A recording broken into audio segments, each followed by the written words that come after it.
Yes, so good evening, everyone. We hope everyone started setting up their development environment. So, it is my distinct pleasure to introduce our esteemed speaker today. We are incredibly fortunate to have with us Lakshmi Narayana Malineni. Lakshmi Narayan Malineni graduated from IIIT Kottayam and is a web application developer where he has been making significant strides in the realm of software development. With a robust background in cutting edge technologies, Lakshmi Narayan Malineni is skilled in C, C++, Python, Java, and JavaScript. We are excited to hear from Lakshmi Narayan Malineni today and gain insights from his experience and knowledge. Please join me in extending a warm welcome to Lakshmi Narayana Malineni.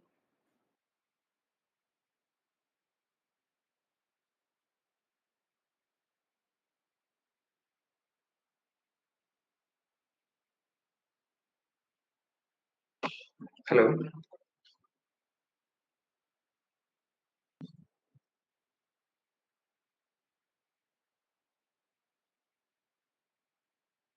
Yeah, let me start the presentation.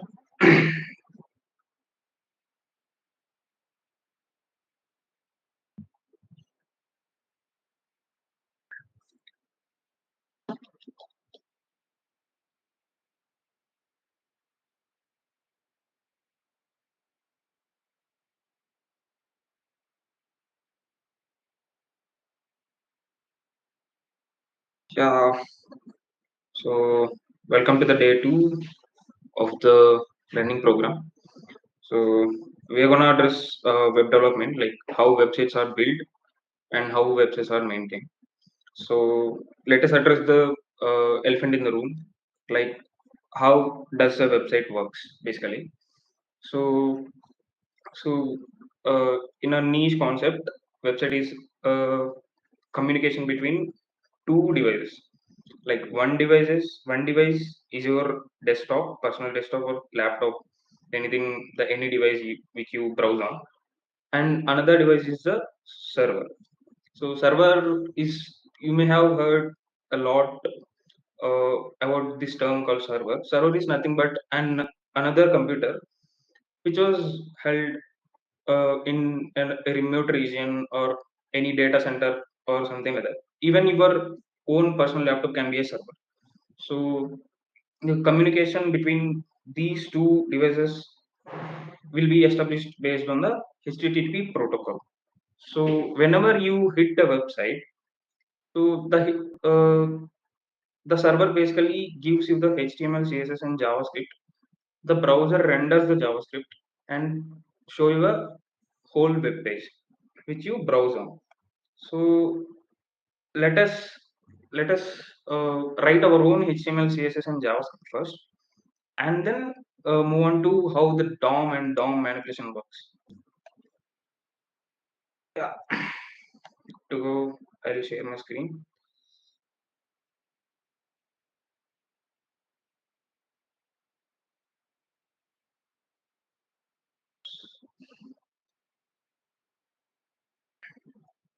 Done.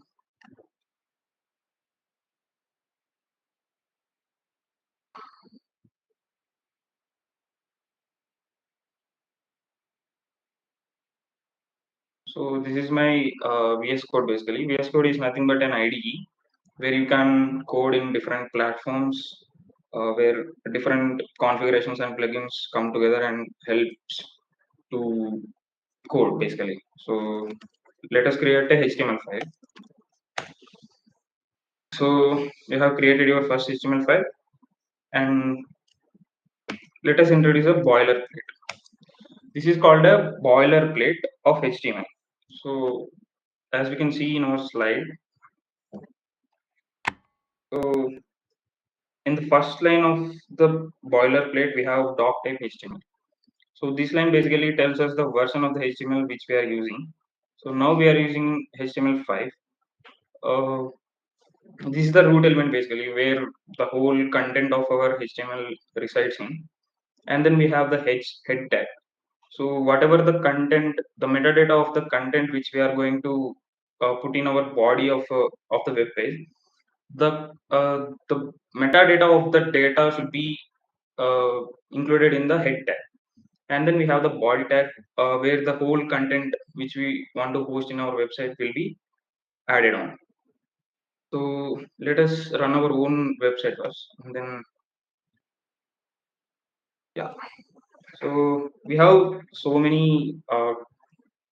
Let me share my screen.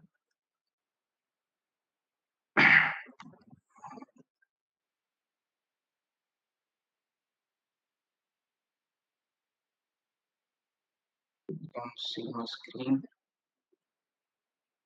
Yeah. So we will be having so many tags and elements in HTML. Uh, so let us discuss few of those. First of all, we have a div tag. Div tag is basically a division of your window, like whatever the window size you have right now, or your laptop screen or phone screen. So that is basically the window size. Uh, Div tag basically divides that window ties into several fragments. So div tag will give one of those division where you can put your element and add the content to it. Let us say we have a paragraph content. This is a paragraph tag, and then you coded hello world in it. Yeah, done. So you have created your first HTML, and then where to see it, like where to see it. So when you we have a provider called live server in VS Code extension. So you can just open the live server, which hosts the local host of our website, like which we have created earlier. So yeah, here is our paragraph tag converted. Also, we have several tags for a text, like heading one. Heading one is another tag which we can write headings. So yeah, basically these are the different sizes of headings. You can just browse them anywhere you want. You can find it. Yeah. So similarly, we can have several div tags for several divisions. Let me uh, write H4 over here. This is a another div. Done. So these are the basic tags which we use often. Other than that, we also use image tags like image or some other. You can add your own images or anything kind of that will be reflected over here. And then uh, styling, like you are having your content over here, and then you need to style it, right? So uh, you came across many websites, those are not like skeleton level, so you need to have some styling for it.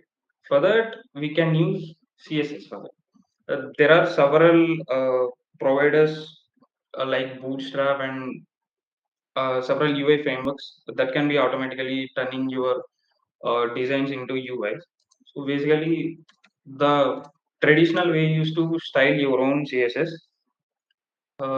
Basically, for every tag, we will be having either a class name or ID name to address it. Like this is a div, this is a div, and this is also a div, right?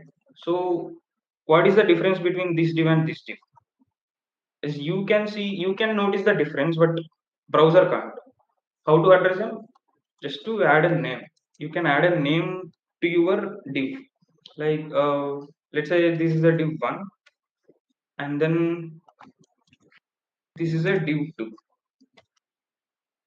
After naming them, you can just address those divisions over here, and then you can write your own CSS. So let's say I want to change my color. Done. See, so you can change colors, change width, change lengths, change. There are several properties called flex properties. Let us discuss the flexbox properties of this div tag. So as you can see, my control panel over here. So this is the flexbox model basically. So the padding will be the outer region of the content you have. The border will be the outer region of the division you have. The margin will be the length between the division and the window you have. So this is the basic flexbox model. So you can just explore it and then you can experiment with your own colors, own designs, own lengths and sizes. So whenever you hit the server of any browser, like let's say suppose you scroll Instagram, right? So whenever you hit the URL of Instagram pushes you the HTML, CSS and JavaScript code basically. So your browser just download the HTML, CSS and JavaScript which the server of Instagram sends, and then parses in your browser, like whatever the content that is already downloaded in your browser, you can do whatever with it. Like that is already downloaded content that has no server connection or no dynamic content. Done. Also, coming back to the slides, uh, in traditional ways, uh, past in the time we used to have Web 1.0, Web 2.0, Web 3.0. Currently, we are running in Web 3.0. So Web 1.0 basically is a static era. The web pages are static. It has no life to it. You can't interact with it. You can't do any stuff with it. So those are just static pages. So static pages won't do, right. Like if you really want a static page, you can just read PDFs. There are several Word documents. You can just do that. So to overcome that, people have invented JavaScript. JavaScript basically uh, adds some functionality to whatever the content that is available in the browser. Okay,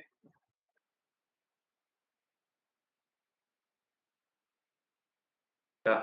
So similarly, let us also add some functionality to our own HTML and CSS which we have created earlier. Yeah, let me share my screen once.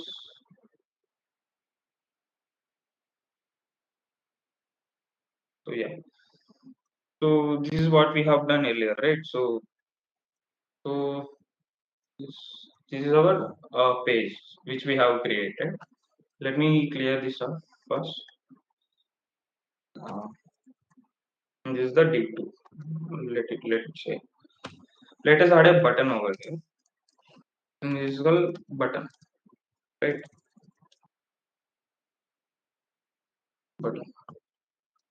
See, we have a button, and we are clicking on it, and nothing happens. So HTML CSS basically shows you the elements and then style the elements, but it doesn't add any functionality to it.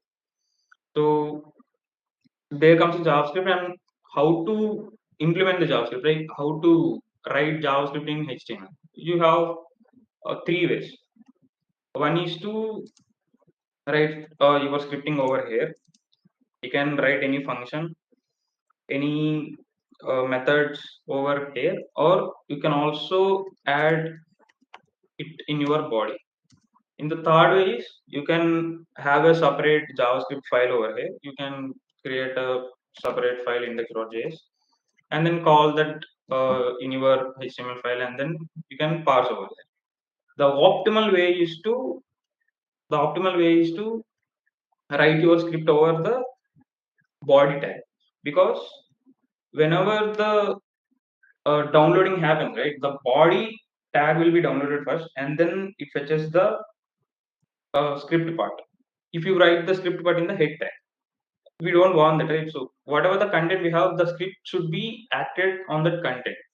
So let us make this button some let us add some functionality to this button. Let's say if we click the button, the hello world should change to your name.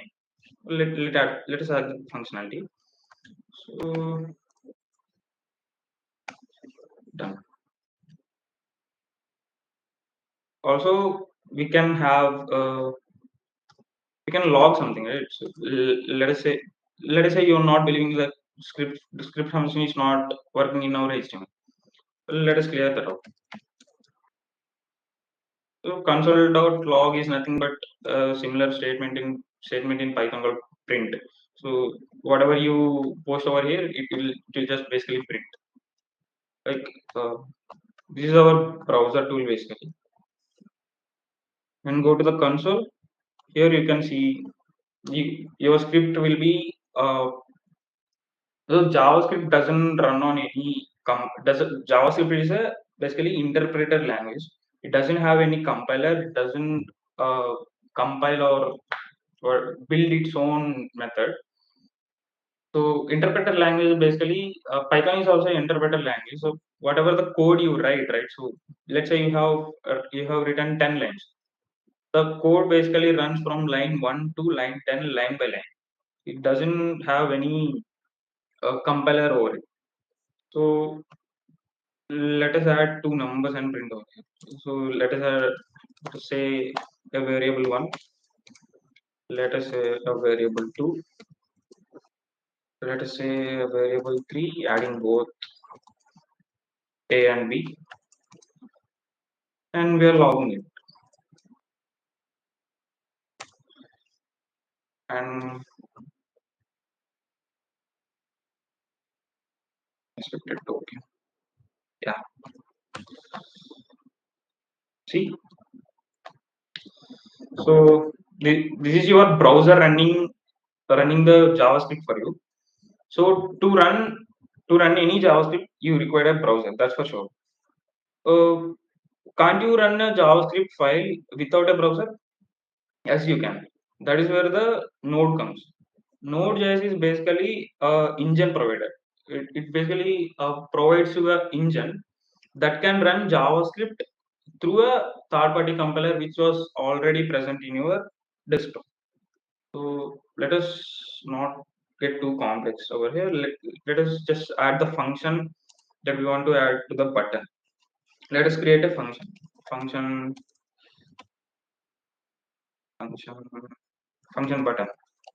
Right.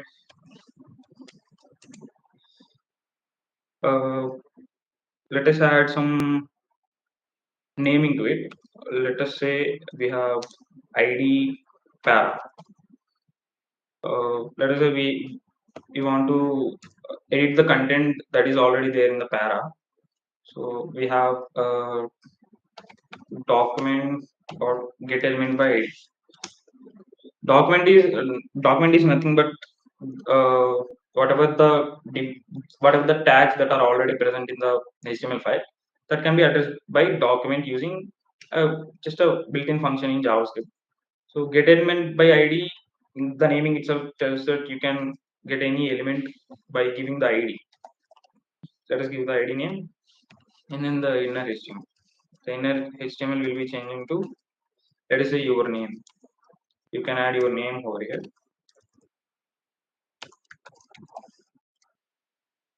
So yeah, it's not changing.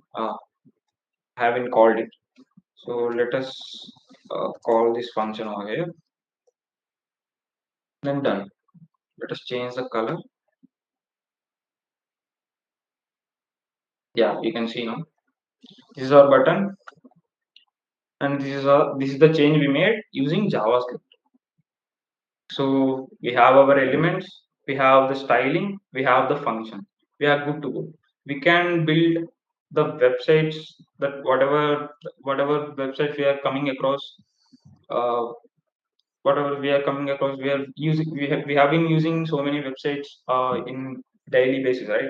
So whatever the website you take, you can just reconstruct them using your own HTML, your own CSS, and your own JavaScript. So the problem comes when you want to create and delete element dynamically. So like the button here is changing the element, but it is not creating an element or not deleting element. So whoever are wondering what is an element is, the element is basically the content, the tag which you have given already. So let us take a function which can edit this, right? So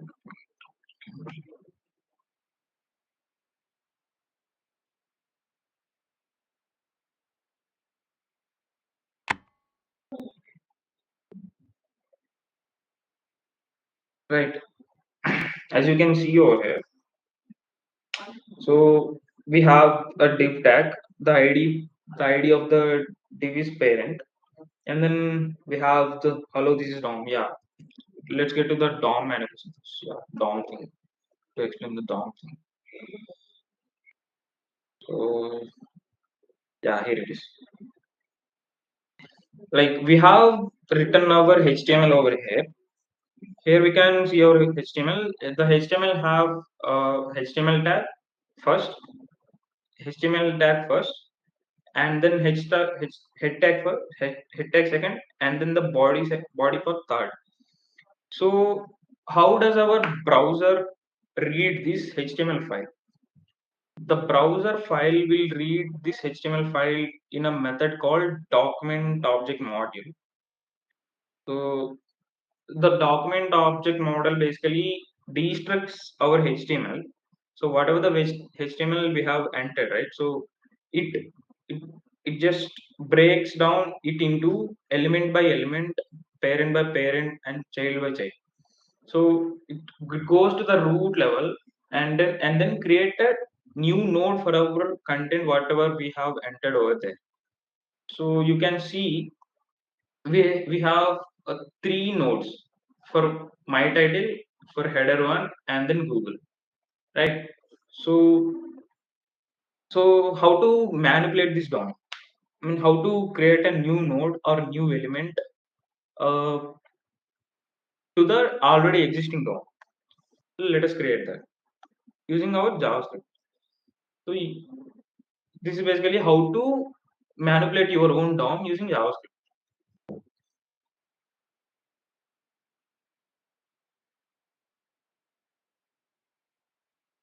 So yeah, we have a division, as you can see over here. Click add, right? Let me clear the code first. Yeah. So whenever we hit the button over here, what happens? So the DOM will be updated with a new element called hello, and then we can. So instead, I'll just code it. Okay.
Let me share my screen.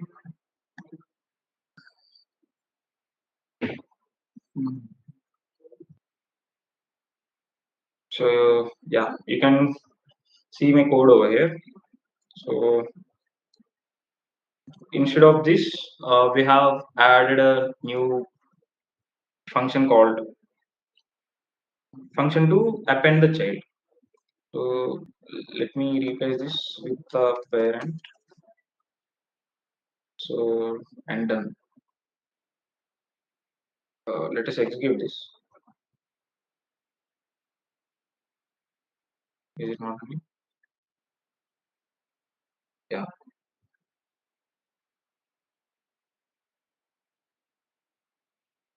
H3.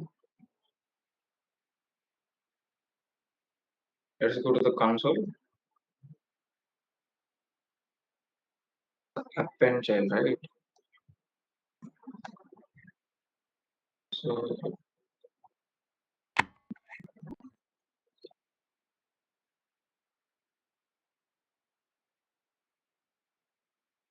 parent.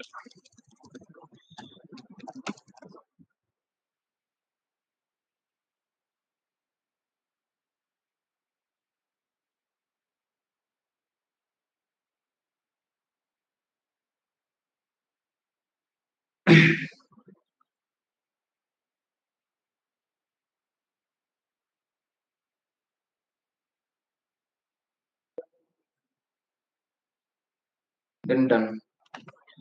Yeah. Let me put this over here.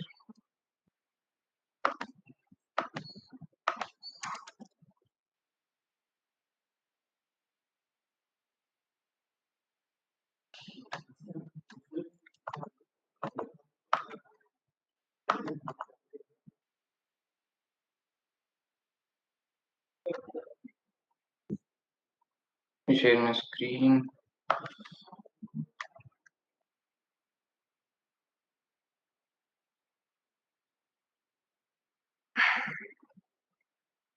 You can see my screen. This is not ready.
Hello, hello.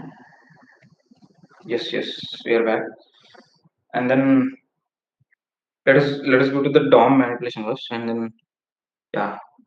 So this is the traditional way, like how to create the DOM and how to manipulate it. Like we need to code a complex code and complex code in JavaScript in order to add or create or delete element in a particular order. Like whenever you hit a create post in your Instagram, right? So the Instagram, what does the Instagram do? Instagram creates a new element and then add your photo, your description, your tag over there, and then it just creates the new element with the content which you have uploaded there, right? So this should be automated. This should not be raw coded, right? So we have to reuse the element, like the whatever the post content you have, the element is same, and the data will be written over the element and in a loop such that no element will be repeated again or recoded again. So in order to overcome that, we have introduced React. What does React do? React basically automates the creation and deletion of the elements which we have dynamically entered through our server, or the details which we have entered earlier, right? So the what is the main feature of React? Main feature of React is uh, making life easy. Basically, it is very reusable. Like, you can reuse the components which we have created earlier, right? So let's say, for example, we have a product uh, page, right? So when we go to Amazon product page, we have several products over there. So each product is element. Element have image, the price, the description, the color of the image, and all. And how many products do Amazon have? Millions, trillions of products. We can't code each and every card separately, right? So there need to be a one card, and then one card need to be filled up with the data whatever the Amazon has, right? That is the reusable level of the React JS. And then another important feature is virtual DOM. So what is virtual DOM? So whatever the DOM which we have, which we have early in our system, right? So whenever we create a new element, or whenever we introduce a new element to our existing DOM, the whole DOM will be re-rendered again. Why? So that is basically how the browser works. When we attach a new element or new tag to the existing DOM, the whole browser will reload again. Most of the government websites, you can see most of the government websites, whenever you uh, uh, perform an action to the existing element, the whole server will be reloaded again. So that should not be happen. That can be overcome using virtual DOM. So what is virtual DOM? Initially, you have a original DOM in your desktop. What React does is React makes a copy exact to the existing DOM, and then it tracks whatever the elements that are being changed, whatever the differences that are being done to the original DOM and the copied DOM. So whenever you introduce a new element or delete element, that particular element or that particular division will be changed in the web browser, and then rest of the content will be same. You can never change it. You can never notice any delay, or particularly any reload or re-render in the browser. Whenever you change a particular element, the particular element will change, and the rest of the website will be static. It won't change. It won't re-render. So that is one of the best use case of introduction of React. And then we have discussed reusable components. Let us hands on. Let us create a website of our own and explore these features.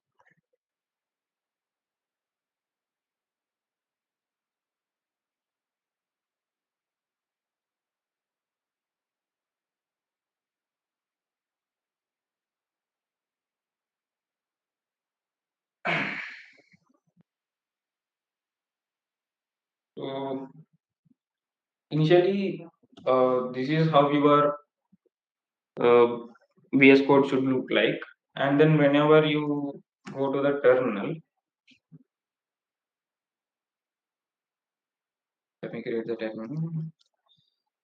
So it has an integrated terminal, as you can see over here.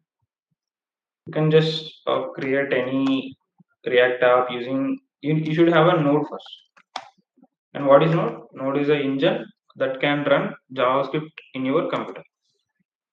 Yeah. So make sure you have a node in your computer, and then VS Code, and you are good to go. You can create your first React app. So what is the command to create first React app? It's npx create React app my app, basically. So what does it do? It creates a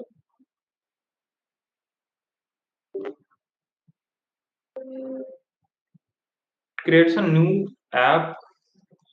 As you can see, I have already created an app called Portfolio. So this is the structure of it. It has a bunch of node modules, and as usually, what does the node modules do?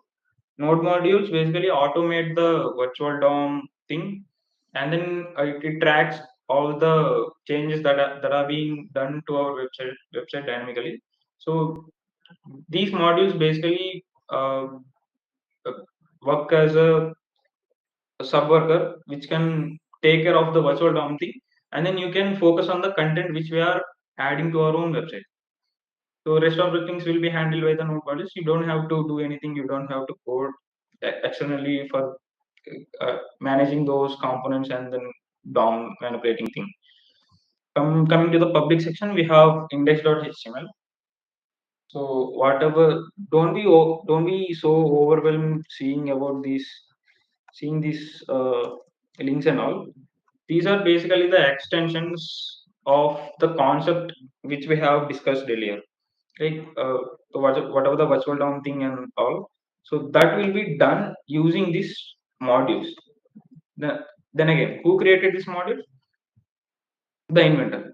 Whatever basically React is an open source product, right? So whoever contributed to the open source thing, they have created these modules, and we are good to use it, and that's fine. So whatever the files that are present in the public folder, right, that will be accessed across the root folder, across the components. You can use it in any component without mentioning the path of the file which is present in the public folder. So this is done, and then we have a source folder where the content of our website will be residing on. And then again, how to start the server? Just we have to go to the path of our project which we have created earlier, and then you just have to click npm start, and then done. The local host will be started. Meanwhile, we will discuss the other components which is presented here. So yeah, let me delete the earlier pages. So this is just a boilerplate which will be coming along with the React when you call it first. So these things and all, you don't have to bother about it. These are just basically connections, like whatever the virtual DOM thing, right? So this creates a connection between your local host and the content which we are going to add. So these are the packages that are being installed. As the session goes further, we will be installing more packages like Axios for data fetching, and then other CSS modules or styling modules uh, that can be integrated over here. So you can manage those libraries. So that is what package.json does. And then I think yeah, the the host is started, and then we can edit like whatever the content we want to, like earlier we have a div tag, right? So let us add a heading tag.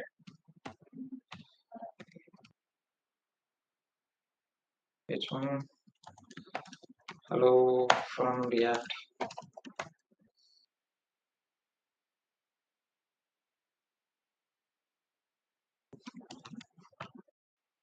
and done. So this is our app.js where we will be adding content, and then this is our index.js. This index.js will root will compile the components which we have created as a bundle, which will be helped further in a building process and hosting process. Currently, we will not be bothering about that. So coming to the styling in React, we can style it in two ways. One is through external files which the React already created. So whenever I change the color over here, right? So earlier it was red, now it will be green, as you can see over here. See? So this is one of the method how you can style your React, and then you can style your React internally using style tag. As you can see, you can add some, let's say, color equals to red, and the phone color has been changed. You can also style each and every element through line styling. So these are the styling methods. Uh, with these are the styling methods basically, and then component creation. How to create a component? Right. Let's create a sample folder over here called components, and then you can just create a new component. Let's say you want to add a page landing page.js or JSX.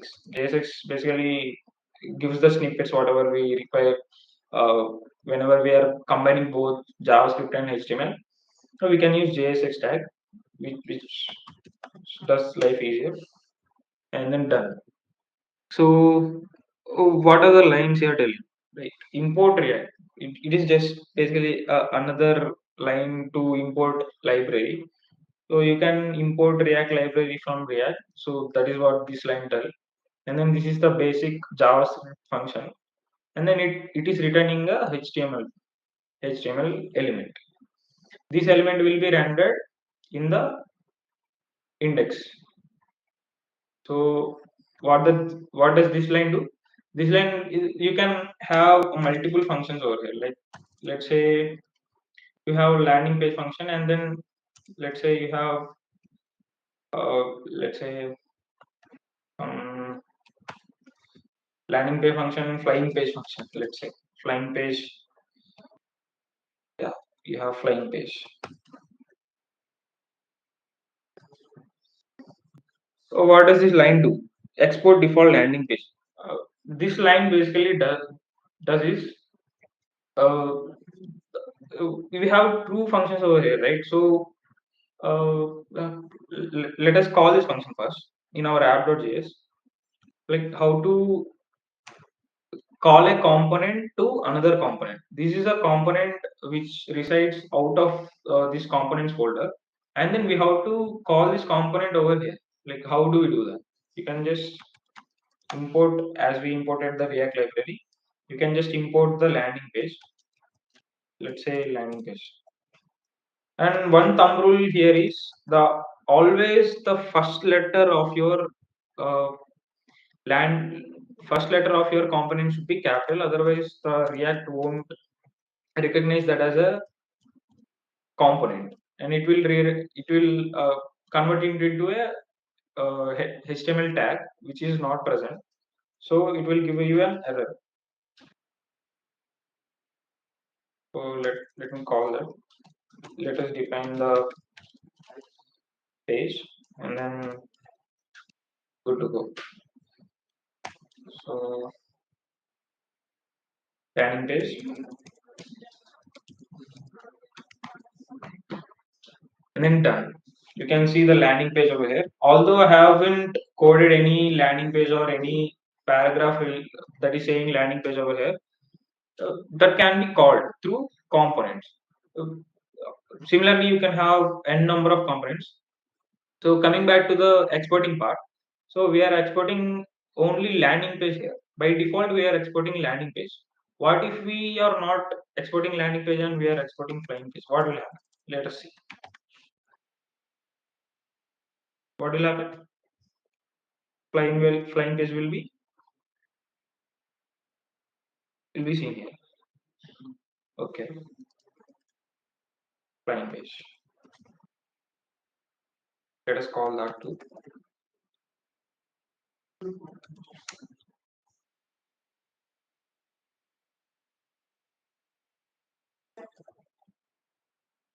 Let us call the flying page. As you can see, the flying page is added. Like that, you can create your own component somewhere else and then call that component here, and then you don't have to code anything. Like, see, we have only one flying component, right? Like, you have rendered one flying component. Let's say if you want to add 100 flying page components, how does that work? That works just as this. You can just copy paste as many components you want, and then it will just reflect over here. What is it do?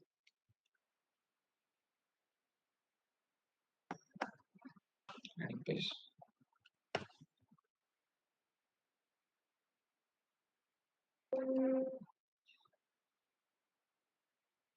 Let's create it one more time.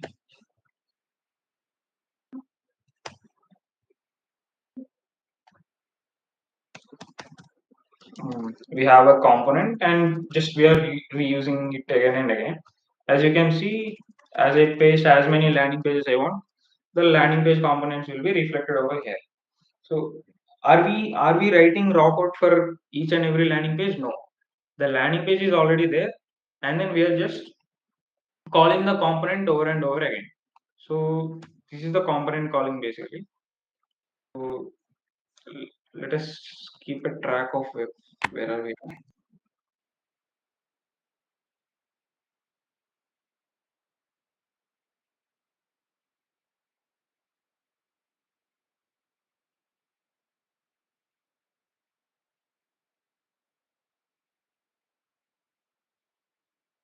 So yeah. So what have we learned up to now? So we have learned how a React makes our lives easier, and then we know how what is DOM and what is DOM manipulation and how the virtual DOM works, and then we did know how to create a component, how to write our own styling in React.js, and how to call that component in another component. Also, you can also call any other component that is residing in one component. Let us make that basically. So you have a, let's say you have a inner component. The first letter should be capital. Keep in mind. Let's say we have a inner component, right? Inner component dot js. Uh, Let us create a div called inner component, and let us call in our another component. Let's import it over here. Inner component.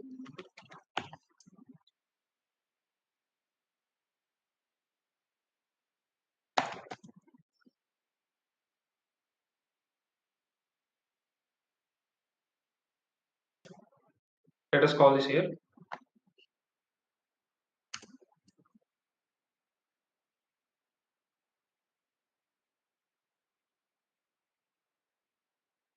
Let it stay.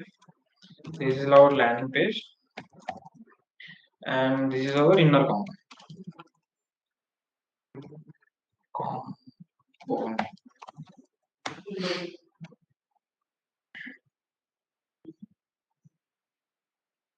Yeah, the C should be capital.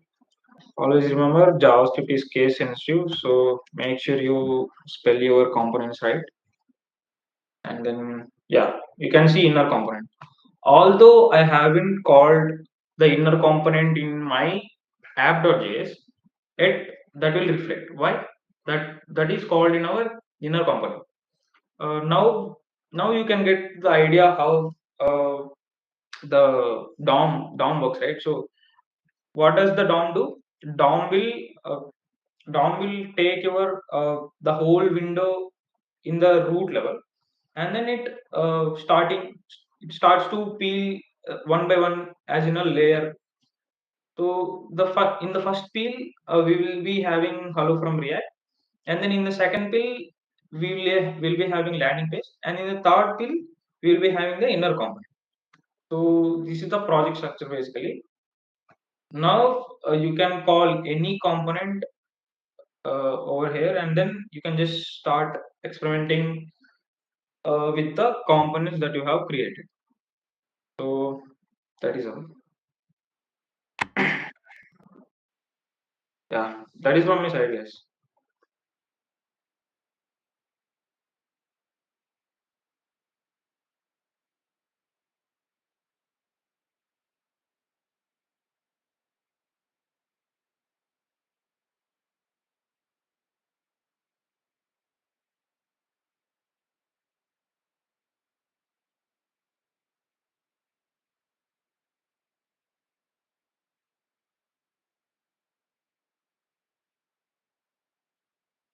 You can ask any queries if you want to.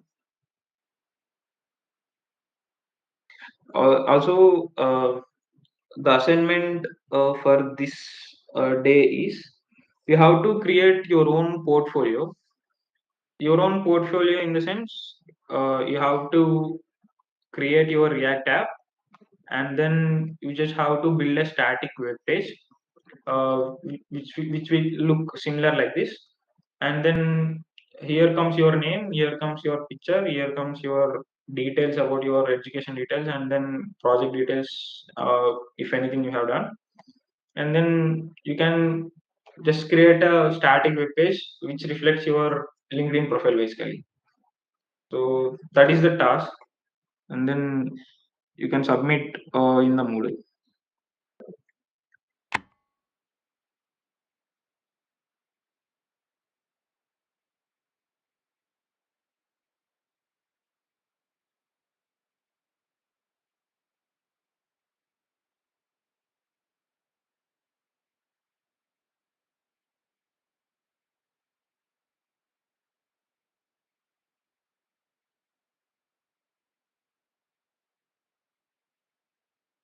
If anyone has any doubts, they can post in the comment section.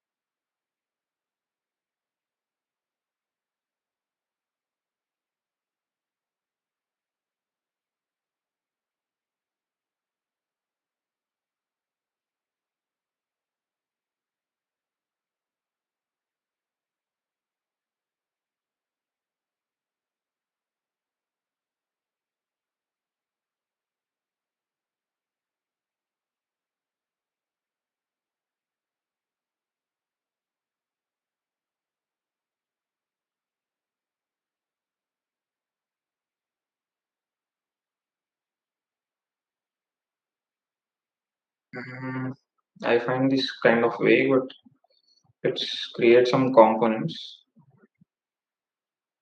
Yeah. So we have our landing page, right? So let's say if you want to add your name, let's create a component name.js and RFC. This is just a boilerplate which I'm using. Uh, let's call this name to your app.js. Again, how to do that? You can just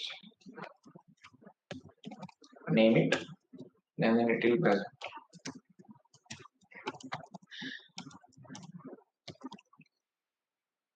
Mm,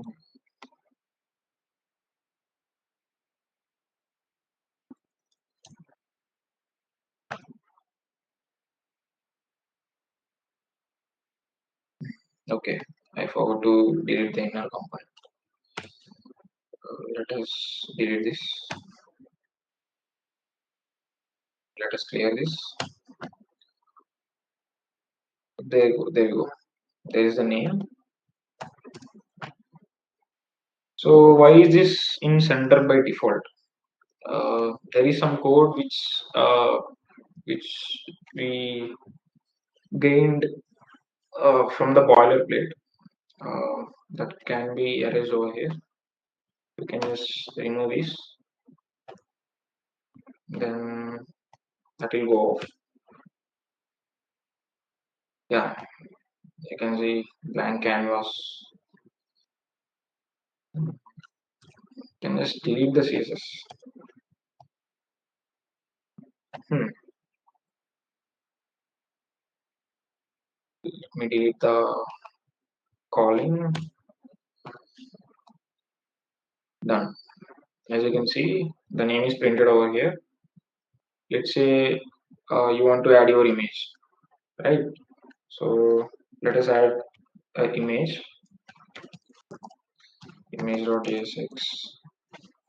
fc. Let us create an image tag. The source will be nothing. Let us take a sample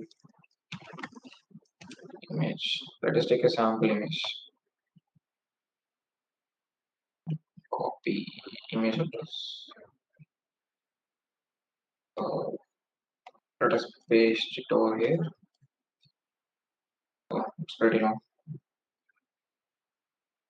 No problem. We can just call our image component.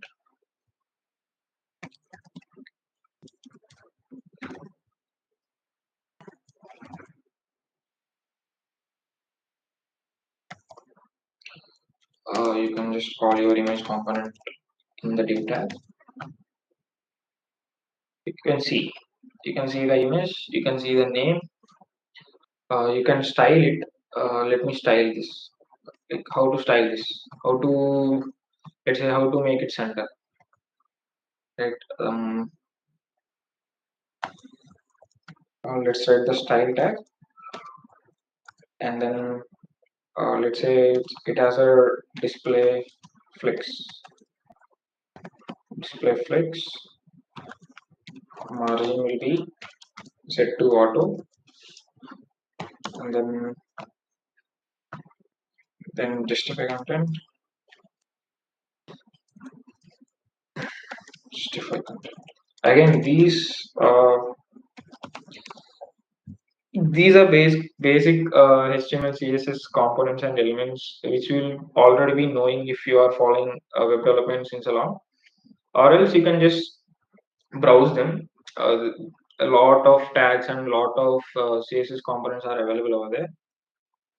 These are one of them. As you can see, the image is being has been placed in the center. Also, you can control this styling from your control panel. As you can see, I have my console panel over here. You can see the styling, like whatever the styling I have done earlier. Go to my root folder, go to my app folder, and then go to the app header. You can see whatever the styling code which I have. Let me zoom this. Whatever the styling code which I have written earlier, that will be reflected over here. See, display flex, margin auto, justify content center. Let's say if I want to increase my margin or decrease my margin, let's say margin right, and I'll write 100 pixel. As you can see, as I increase my margin right button, the image will be moving to the other side. Again, what is the margin? Margin is the flexbox model. Margin basically shows us the distance between the division which the element consists and the, the window. So it acts as a limit, and then we can just increase or decrease the margin size accordingly, as you can see over here. Similarly, you can style it with any color, any position. Like we can do a bunch of stuff. Uh, and then you can add your name, you can add your profile, and then there are some list tags which I will be telling. You can list your projects over here using a project section. Let's create a projects.jsx. RFC, import this over here. Okay, then again, how to import this? You will just specify the path, specify the name, and then you're good to go. Projects, right? So always be careful with the syntaxes, as the development progresses. You will face many errors like this during the naming process. As you can see, the projects are reflecting over here. Me zoom this a bit. Yeah, your name, your profile, your projects. Let me add some projects in my section. Let's say I'm adding a list. List will be um, let's add a machine learning project. Machine learning project. Again, this is a vague representation of how we do things. As the course progresses, we will be learning a lot of stuff, uh, whatever the industry standard things which we will be doing with the React. Let's say a web development project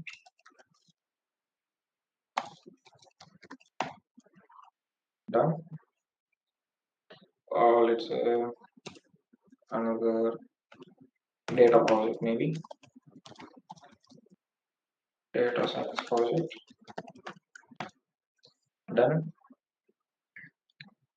As you can see, a basic structure have been given to our website. So likewise, we can browse any, you can also embed any video if you want to. You can take some YouTube video, iframe it, and then you can just call the tag in our component. Like how many components do we have? We have we have four components, and the four components are embedded in the app.js. And does a component can also have a component? Yes.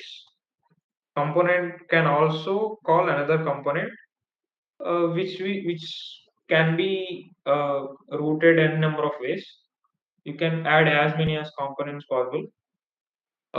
Later in this course, we will be getting introduced to props, states, prop drilling, and all. Uh, on those times, we will be exploring all the concepts related to uh, component calling and all. Meanwhile, you can just create whatever the static page. Uh, and also further ado, we will be exploring how a routing happens. Like you can create blank pages, you can create several pages and then link them in a specific way, so that a whole structure of the website will be gained. So as as a part of your assessment, this will be your basic thing. You can just add as many components as possible, and you can just call the components and make a basic portfolio website of your own. You can just add your details, add your project details, add your you can just experiment in number of things. The resources are there, and then if you have any doubts, you can just consult us.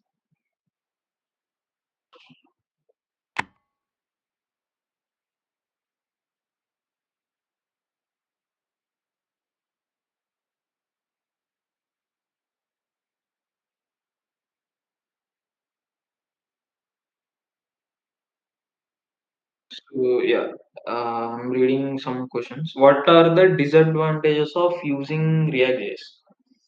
So what are the disadvantages, right? So there won't be any disadvantage, right? Like for suppose, let's take Next.js.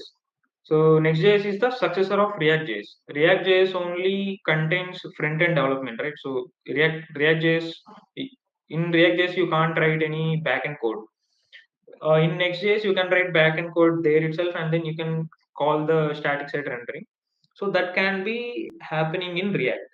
So any if you take any model, there won't be any disadvantage. There will be a betterment of technology, but there won't be any disadvantage particularly as such. There will be a betterment, of course, and 4 years time now, there will be a technology better than Next.js. But if you say the Next.js has a drawback, yes, of course it has. There will be a scope of betterment always. So disadvantage is not an exact term. And please repeat today's assignment. Today's assignment is basically you just have to create your own portfolio app. which contains your resume. Let's say you want to convert your PDF resume into your website, you can do that. So that will be your assignment.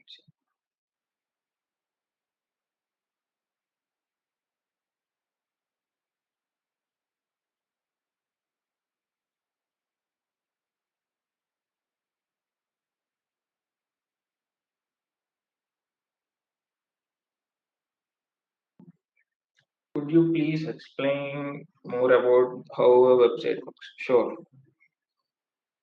Let us go. Let us go to our React draft. Uh, Let us explore more about how a website works. Um, yeah. Let us assume this as your computer. Let us assume this as another computer, and this is the database. So let us say you have opened your Instagram over here, and this is a Instagram server. This is the database which has your name, which has your posts, which has your number of likes, saved posts, and all. Let's say you have called www.instagram.com. What does it basically do is it has the IP address. Whatever the IP address the Instagram server has, that will be marked over here, and then it will create a get request. You will be getting a get request over here. So you will be pushing a get request. So whenever you push a get request to an IP to an Instagram server, what does it do? It checks. Basically, it checks you whether you are the authenticated user or not, and then it will provide you with the details of your profile as a response. And what you will be getting? You will be getting the user details as a response. So this is the server, this is the database, and this is you. So you will be hitting the server with a get request, and then the server will be authenticating whether the user is genuine or not, and then it will provide you with the details which you have requested. Similarly, a put request can also be sent to the server. Let's say if you want to edit your bio in Instagram, right? So you can just request a put request. Let's say we have hit the server with a put request. And what does it do? It takes the bio, whatever the bio you have earlier, it will update with the new detail. And what will be the response? The response will be the success message. You can see the updated bio which you have edited earlier, that will be reflected over your computer. So this is the basic funda, like how a website works. And then there will be a complex websites tool, such as if you take Google Meet, there will be a session connection, session management, WebRTC tokens, and all. So which are very advanced, of course. And then we will be coming across that in the later parts.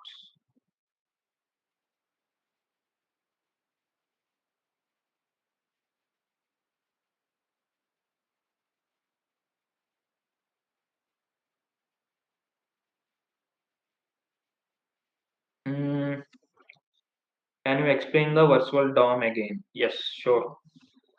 So let's say, where is it? Uh, hmm. Let us take our own website example, right? So let us take it. Uh, what is a virtual DOM? So that is the question. So right now, this is our DOM. So whatever the HTML and CSS and JavaScript which you have written earlier, that will be reflected over here as a web page. This is a static web page. Now, what is DOM? DOM is the just a this is just a, what do you say? The HTML, CSS, and JavaScript will be combined into a module, and then It will make a single, just as a PDF file, right? So whenever we want to add a new object, like let's say if we are adding some new project, let's say we have three projects, and we will be having another project, fourth project. Like whenever we add the fourth project, the whole website will be loading again. And why is that? Because the browser can't what do you say, can't store the data which we have already loaded earlier. What does virtual DOM do? Virtual DOM basically does is the DOM which is already present, the copy of this DOM will be stored in some place in your memory. So whenever the changes are done to the earlier page, React will be mapping those changes with the stored virtual DOM. That the differences will be combined between the copy of the DOM and the original DOM, and the elements which are newly introduced in that phase, only those elements are being rendered, and the rest elements will be in place. That won't be re-rendered again or restarted again. Only the new element will be introduced, and the new element will be uh, uh, seen. And why is that? Because it is optimal.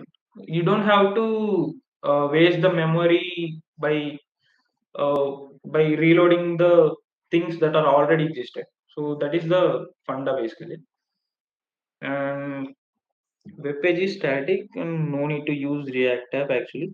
So right now the web pages are static, but as we progress, the website will be dynamic, and then you will be getting the responses from somewhere else, and then you have to react to those responses. So in order to that, we need React. In later parts of the session, you will come to know what is the importance of React and why we are using in a more confined way. And what's the assignment for today? As I have told earlier, assignment for today is to create your own resume using React. Resume as you can say, portfolio app or a resume using React. Your own portfolio or your own resume using React. That is your assignment for today.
So you can ask any questions if you want to regarding today's topics, down thing and the React.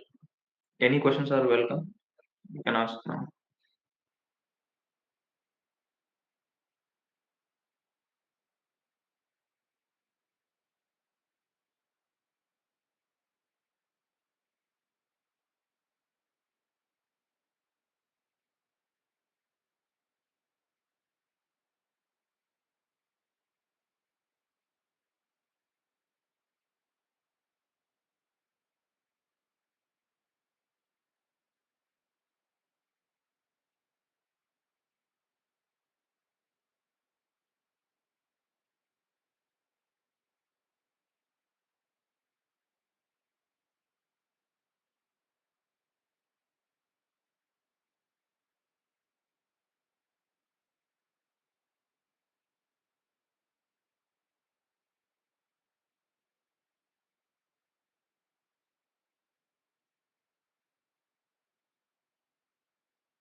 Also, the assignment should be done in React only.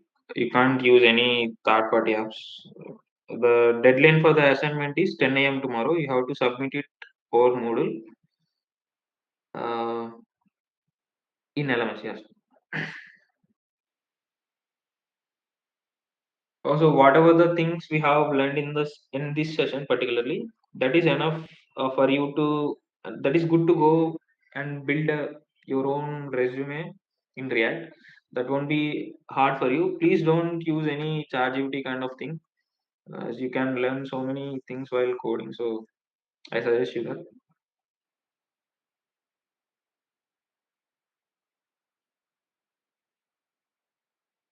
Is virtual DOM a good practice, and is it better than DOM?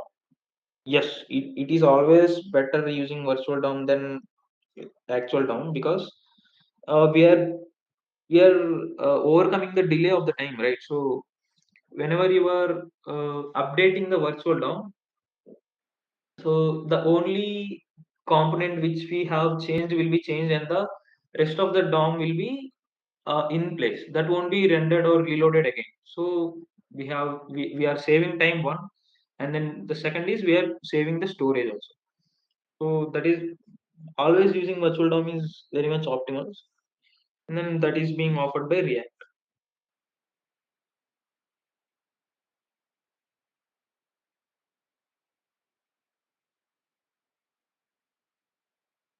A website consists of different pages like home page, contact page, etc. Tell me how should it done in React. So we have a concept in React called routing. In routing, basically, you will, as of now, we have been creating different components and then combining those component in one component, right?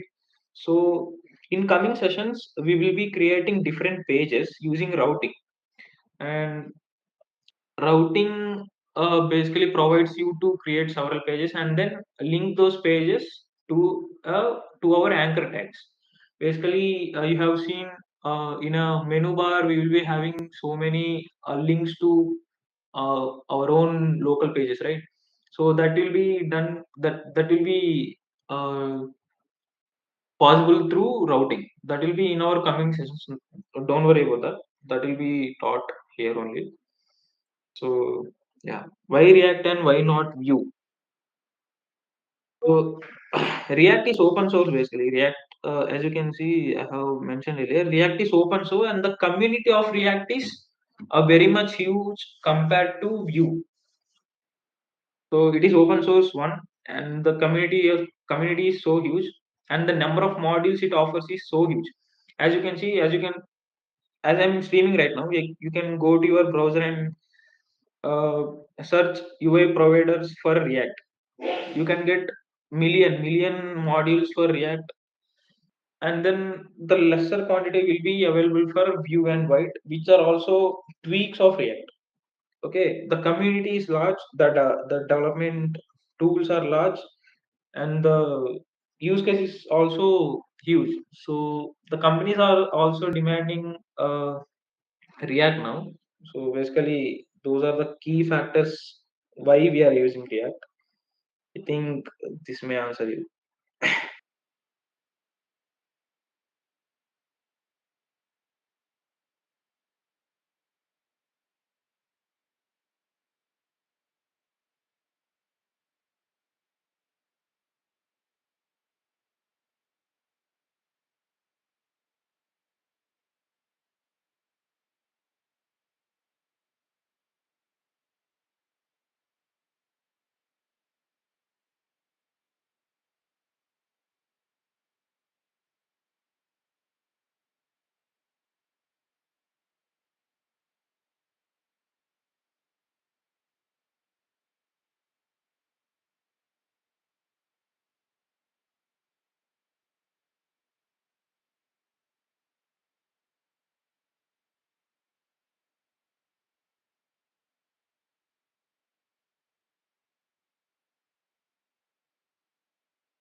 Is React a extension of JS? No, no, no, no. React is not an extension of JS.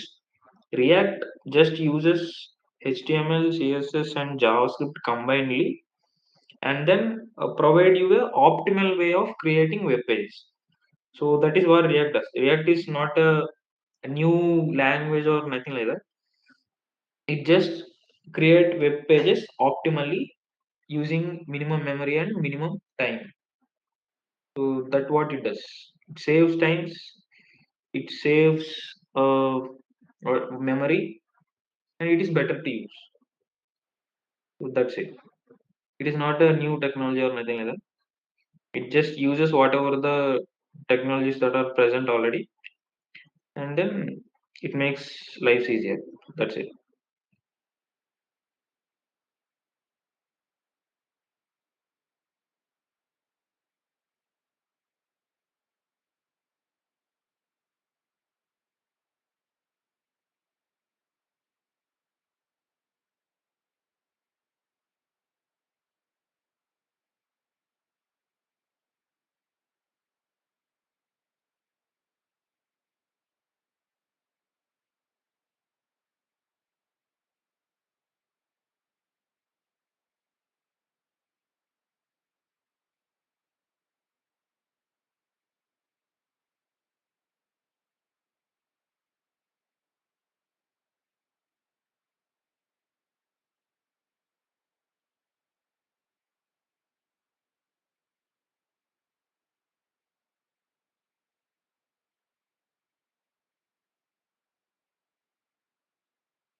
Okay, the resources for installation and then the instructions which we have to follow throughout the installation will be provided in the LMS in a PDF form. We can just refer to that and then install the React in your local desktop. So the resources are already uploaded, I guess. Already uploaded in LMS. You can just refer to them.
And the uploading format should be your uh, output screenshot, then and the zip code or zip file of the code which you have uh, created, and then the screenshot of your website. Also, the screenshot should be uh, uploaded first, and then wait a minute. Yeah, the screenshot and your zip file. That's it.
As we near the end of this enlightening session, I want to take a moment to express our sincere gratitude to those who have made this event possible.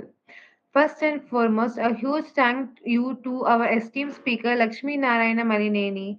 His insights into the world of web application development, backend in by his extensive expertise in C, C++, Python, Java, and JavaScript, have truly enriched our understanding. His contributions to the field are commendable, and we are immensely grateful for the time and effort he has invested sharing his knowledge with us. I also want to extend a heartfelt thanks to each and every one of your participation and engagement. Your enthusiasm and curiosity drive these sessions to be as impactful and inspiring as they are. Let's carry forward the insights we gained today and continue to build and innovate in our respective fields. Thank you all once again, and have a great evening.